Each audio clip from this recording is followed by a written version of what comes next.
생기부 글자 수 열심히 채웠는데 평범하다라는 평가를 받지 않으시려면 오늘 제가 알려드리는 내용을 꼭 반영하셔서 이번 1학기 생기부를 마감하셔야 합니다. 저는 대치동 입시연구소 축제합의들을 운영하고 있는 대표 정설쌤이라고 합니다. 지금까지 상위권 합격생들만 300명 이상 배출을 해왔는데요. 오늘 제가 3가지를 알려드리려고 합니다. 첫 번째는 생기부의 핵심 4가지, 두 번째 좋은 활동에 선정하는 기준, 세 번째로 독특한 생기부를 만드는 기재 방법을 총 정리해드리려고 합니다. 또 여러분, 생기부에서 1, 2, 3학년 학년간에 연계가 되는 것이 중요하다는 말을 많이 들어보셨을 텐데요. 연계된 세특 합격생의 사례를 마지막에 같이 공개해 드릴 테니까 꼭 끝까지 시청해 주세요.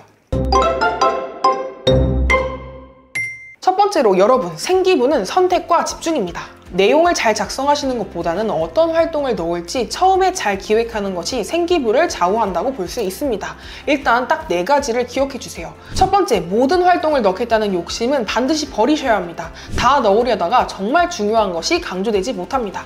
두 번째, 자소서처럼 정말 핵심적인 활동만 남기셔야 합니다.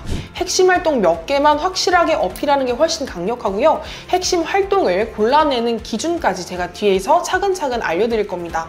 오늘 영상은 뻔한 내용이 아니라 그 어떤 유튜브 내용들보다 구체적으로 알려드릴 거예요. 세 번째, 생기부 글자 수는 기회비용이라는 점을 꼭 기억해 주세요. 이걸 써도 될까? 라기보다는 이걸 넣느라 내가 빠뜨리고 있는 것이 없을까를 먼저 고민하셔야 합니다. 누구에게나 들어가는 복사 붙여 넣기형 칭찬 표현은 의미가 없습니다.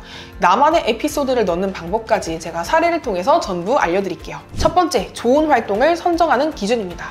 생기부를 잘 쓰고 싶다라는 생각에 이것도 하고 저것도 했으니까 그냥 전부 다 넣어야겠다는 생각은 많은 학생과 학부모님들이 하시는 생각인데요. 안 됩니다. 버릴 건 버리셔야 돼요. 대학은요, 생기부 활동을 이렇게 평가합니다. 서울대학교에서 진행한 컨퍼런스에서 나온 공식적인 자료입니다. 제가 표를 하나 띄워드릴게요. 같이 살펴보도록 합시다.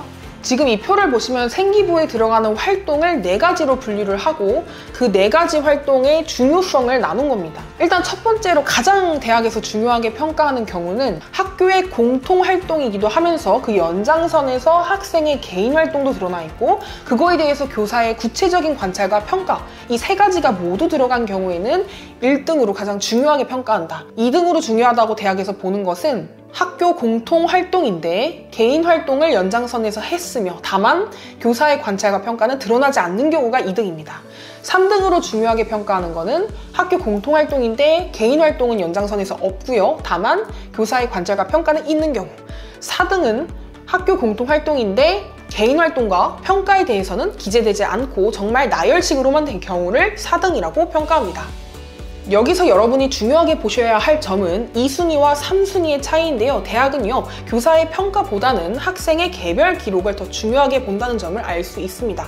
왜냐하면 많은 학생의 생기부를 작성해야 하는 현실상 교사의 평가 문장은 어느 정도 획일화될 수밖에 없기 때문인데요. 그러니까 결론은 개인 활동이 부각되는 활동 중심으로 넣어라.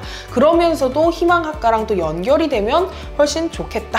이 정도로 결론을 내려볼 수 있겠습니다. 두 번째로 넘어가겠습니다. 여러분, 생기부 내용은요, 내 옆에 친구도 쓸만한 표현인지 반드시 점검하셔야 합니다. 생기부를 읽다 보면 비슷한 문장들이 참 많습니다. 탐구하며 느끼고 참여하면서 성장했고 의지를 다졌다. 이런 문장들은 사실 누구의 생기부에도 들어갈 만한 표현입니다. 정말 제한된 생기부 글자 수를 이런 문장이 쓰고 있다면 자신만의 이야기를 보여줄 기회는 점점 사라지는 것입니다. 대학이 알고 싶은 건 이 학생은 구체적으로 어떤 생각을 했고 또 어떤 방식으로 행동했는가입니다. 이제 구체적으로 안 좋은 세특 사례와 좋은 세특 사례를 비교해 보여드릴게요.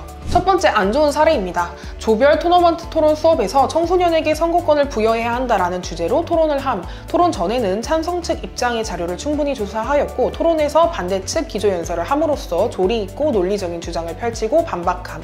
이후 이 내용을 바탕으로 설득하는 글쓰기 활동에서 청소년에게 선거권을 부여해야 한다라는 입장의 주장을 논리적으로 작성하여 읽는 이를 설득함과 더불어 청소년들에게 미치는 정치 교육의 필요성을 강조함.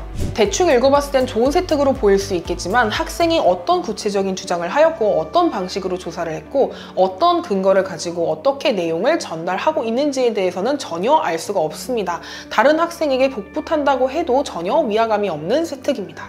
좋은 사례를 보도록 하겠습니다. 문법 지식을 수동적으로 받아들이는 것이 아니라 실제 언어 현상을 탐구함으로써 능동적으로 수용하고자 노력하는 학생임. 한 예로 겨울 방학식 때 차렷 열중 쉬어라고 구호를 외치는 학생회장의 발언을 듣고 쉬어라는 말이 사실은 두 음절이 아니라 한 음절은 아닐까 하는 고민을 하기 시작했다고 함. 이후 의문론 책과 자료를 참고하여 그 궁금증 해결의 실마리를 삼중 모음의 개념에서 찾고 삼중 모음 현상의 의문론적 조건에 대한 자신의 의견을 정리한 바 있습니다. 추가로 여기에 본인의 의견이 무엇인지까지 기재를 해준다면 탐구력과 관찰력, 지적 호기심에 대해서 정말 명확하게 보여주면서 학생의 캐릭터를 설명해주는 구체적인 에피소드가 담긴 세특이라고 볼 수 있습니다. 다음으로 여러분, 생기부의 핵심은 학년 간 연계입니다. 생기부는 연계가 중요하다는 말을 한 번쯤은 들어보셨을 거예요. 여기서 말하는 연계라는 거는 1학년 활동이 2학년에서 심화되고 3학년 때는 그 흐름이 더 발전하는 구조를 의미합니다.